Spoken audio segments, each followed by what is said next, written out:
દિયોદર તાલુકાના વાતમમાં નવા તપસ્વી ગૌશાળાથી અમરપુરાને જોડતો કાચો રસ્તો પાકો બનાવવા માટે ગામજનોએ ધારાસભ્ય અને ગુજરાત વિધાનસભાના અધ્યક્ષને સંબોધી પત્ર લખ્યો. મળતી માહિતી પ્રમાણે ઉત્તર ગુજરાતના બનાસકાંઠા જિલ્લાના દિયોદર તાલુકાના વાતમમાં નવાની તપસ્વી ગૌશાળાથી અમરપુરાને જોડતો કયો માર્ગ પાકો બનાવવા માટે લેખિતમાં રજૂઆત કરવામાં આવી છે. જોકે વર્ષોથી કોઈ ઉકેલ નહીં આવતા ગામજનોએ એક સાથે મળીને આવેદનપત્ર મુજબ લેખિત રજૂઆત કરાઈ. આદરણીય શ્રી કેસાજી ચૌહાણ સાહેબ, શ્રી ધારાસભ્ય દિયોદર વિધાનસભા ગુજરાત, શ્રી શંકરભાઈ એલ ચૌધરી સાહેબ, શ્રી ગુજરાત વિધાનસભા અધ્યક્ષ અને ચેરમેન બનાસ ડેરી, અમે વાતમના નવા ગામના રહેવાસી છીએ. આજે અમે અમારા ગામના કાચા રસ્તાને પાકો બનાવવા માટેની વિનંતી સાથે આવેદન કરીએ છીએ. વાતમમાં નવા ગામ તપસ્વી ગૌશાળાથી અમરપુરા સુધીનો રસ્તો ઘણા વર્ષોથી કાચો છે. આ રસ્તાની હાલત ખૂબ જ ખરાબ છે. આ રસ્તામાં રેતીનું પ્રમાણ એટલું બધું છે કે નાના મોટા વાહનો ફસાઈ જાય છે, જેના કારણે ગામના વિદ્યાર્થીઓ અને લોકોને ખેડૂતોને ઘણી મુશ્કેલીઓનો સામનો કરવો પડે છે. ખાસ કરીને આરોગ્ય વિશે વાત કરીએ તો બીમાર વ્યક્તિને હોસ્પિટલ લઈ જવામાં પણ મુશ્કેલી પડે છે. બાળકો શાળાએ જવા માટે ચાલતાથી દૂર જવું પડે છે, એટલે રેતીમાં થાકી જાય છે. શાળાએ જવામાં વિલંબ થવાથી તેમના અભ્યાસ પર અસર પડે છે. ખેડૂતોએ પોતાના પાક બજારમાં લઈ જવામાં મુશ્કેલીઓ પડે છે. બાઇક, ગાડી જેવા નાના વાહનો રસ્તામાં ફસાઈ જાય છે. પ્રસંગોમાં મહેમાન આવે તો એમને અવરજવરમાં ખૂબ જ તકલીફ પડે છે. ગામના લોકો અન્ય ગામો સાથે જોડાયેલા રહી શકતા નથી. આવા કારણોસર અમે તમારી પાસે વિનંતી કરીએ છીએ કે વાતમમાં નવા ગામની તપસ્વી ગૌશાળાથી અમરપુરા સુધીનો રસ્તાને પાકો બનાવવા માટે યોગ્ય પગલાં લેવામાં આવે તેવી માંગ કરવામાં આવી છે. આ માટેની તમારી મદદની અમે આશા રાખીએ છીએ. વાતમમાં નવા ગામજનોની વેદના સરકાર સાંભળે એ જરૂરી છે. અન્યથા વર્ષો સુધી લોકોએ કાચા રસ્તાની સફર કરવા માટે મજબૂર થવું પડે છે. અને હવે તંત્રના અધિકારીઓ દ્વારા શું કાર્યવાહી કરવામાં આવશે? અને હવે તો વાતમના નવા તપસ્વી ગૌશાળાથી અમરપુરા સમક્ષ રહેવાસીઓ આ અંગે સ્થાનિક તંત્ર દ્વારા તાત્કાલિક અસરથી વાતમમાં નવા કાચા રસ્તાથી રૂબરૂ મુલાકાત લઈને જેમ બને તેમ જલ્દીથી કામ થાય એવી આશા સાથે લેખિત રજૂઆત કરવામાં આવી છે. જોકે હવે દિયોદર તાલુકાના ધારાસભ્ય કેસાજી ચૌહાણ અને જિલ્લા કલેક્ટર મિહિર પટેલ અને બનાસકાંઠા જિલ્લા વિકાસ અધિકારી સહિત દિયોદર તાલુકાના વિકાસ અધિકારી આ અંગે રસ દાખવે તો સત્વરે કાચો રસ્તો પાકો બની શકે તેમ છે. ત્યારે હવે જોવું એ રહ્યું કે આખરે મીડિયાના અહેવાલથી તંત્ર જાગશે ખરા?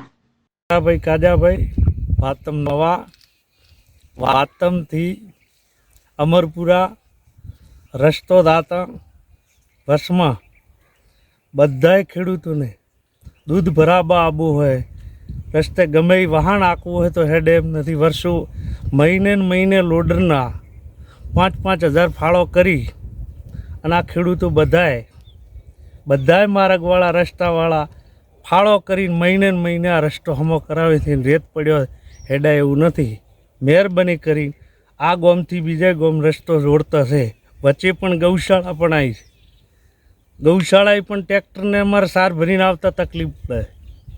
છતાં સરકારને વિનંતી કરા કે ખરેખર તાત્કાલિકના ધોરણે વહેલામાં વહેલો આ રસ્તો પહેલો થાય એવી અમારી બધાની સૌની માગણી છે. અને ગૌશાળા પણ છે, એ ગૌશાળામાં તકલીફ પડે. ખરેખર આ રસ્તો વહેલામાં વહેલી તકે થાય એવું કરી આલો. આભાર. કેવળભાઈ માધાભાઈ, વાતમ. સરકારશ્રીને વિનંતી કરું છું કે વાતમથી અમરપુરા રસ્તો બહુ ખરાબ હાલતમાં છે. સરકારને વારંવાર રજૂઆત કરી છે, છતાં કોઈ અમારું સાંભળતું નથી. ગામમાં છોકરાને ભણવા જવામાં કોઈને દવાખાનાનો પ્રશ્ન હોય તો ખૂબ તકલીફ પડે છે. માટે શિવાબા ભુરિયાને પણ અમે વિનંતી કરી હતી અને કેસાજી સાહેબને પણ અમે વિનંતી કરી છે, પણ અમારું કોઈ સાંભળતું નથી. છેલ્લે અમે આ પછી નિર્ણય લીધો કે અમે આ કંઈક કરીએ તો અમારું કંઈક આવે. હવે સરકારશ્રીને વિનંતી કરે છે કે અમારું આ રસ્તાનું કંઈક થાય એવી અમારી વિનંતી છે. અગાઉ કેટલા સમય પહેલા રજૂઆત કરવામાં અમે 10 વર્ષથી રજૂઆત કરીએ છીએ, પણ કોઈ અમારું સાંભળતું જ નથી. અમારે ગામમાં જવું હાલ કોઈ તકલીફ છે તો કંઈ એની ઘટ જ નહીં. એમ ગામમાં હવે દૂધ ભરાવા જવું હોય ને તો બાઇક ચાલતું નથી. આવી તકલીફ છે અમારે. અને દવાખાનામાં જવામાં પણ એટલી તકલીફ પડે છે અમારે કોઈ ગાડી ભાડે ભાડાવાળા પણ આવતા નથી ગાડીવાળા પણ એટલી તકલીફ છે અમારે કોઈ ડિલિવરી હોય તો એમને 108 તો શું આવે પણ ગામમાંથી લોકલ ગાડી પણ આવતી નથી અને સ્કૂલ માટે પણ કોઈ અમારે વાન શાળાના આચાર્ય કીધું પણ વાન તૈયાર નહીં આવવા માટે એટલી તકલીફ છે અહીંયા રસ્તાની અને સરકાર શ્રી રસ્તો આવીને જોઈ જાય કે આ કઈ રીતે આ સાચું છે કે જૂઠું છે એ અને તકલીફ છે. ધારાસભ્ય સભ્યશ્રીને વિનંતી કે કદાચ તમને આ મારું માનવામાં ના આવતું હોય તો રૂબરૂ આ રસ્તો ચેક કરી જવા વિનંતી છે અને રેતી ઘણી છે અને રડવામાં ખૂબ તકલીફ પડે છે અને વારંવાર ધારાસભ્યને રજૂઆત કરવા છતાંય આનું કોઈ નિરાકરણ આવતું નથી અને આ રસ્તાની અંદર બાળકોને પણ ભણવા જવામાં ખૂબ તકલીફ પડે છે કારણ કે એક તો 2 કલાકનો રસ્તો થાય અડવામાં અને 10 કિલો જેવું દફતરનું વજન થાય એના લીધે બાળકો પણ ખૂબ પરેશાન થાય છે આ રસ્તા ઉપર બાળકો માટે અને બાઇક માટે ગાડીઓ માટે આ રસ્તાની અંદર ધૂળ વધારે હોવાની રેતી વધારે હોવાના કારણે આ રસ્તો ખૂબ ખરાબ છે ધારાસભ્યને તો આ રોડ બનાવી આપે એવી અમારી નમ્ર વિનંતી છે ચોમાસાની અંદર ખાડામાં પાણી ભરાય છે એવું? ચોમાસાની અંદર ખાડામાં પાણી ભરાય છે રસ્તો તૂટી જાય છે રસ્તો અમારે હમો કરવો પડે છે આજે પણ લોડર લાવી અને લોડરથી આખો રસ્તો હમો કરવામાં આવ્યો છે અને હાલ સરકાર જો આ કામ નહીં કરે તો પણ અમારી રીતે માટી રેત નાખી અને રસ્તો હમો કરવામાં આવશે તંત્રને કેટલી વાર રજૂઆત કરવામાં આવી તંત્રને છે? 2 થી 3 વાર રજૂઆત કરવામાં આવી છે પણ કોઈ આનું નિરાકરણ આવતું નથી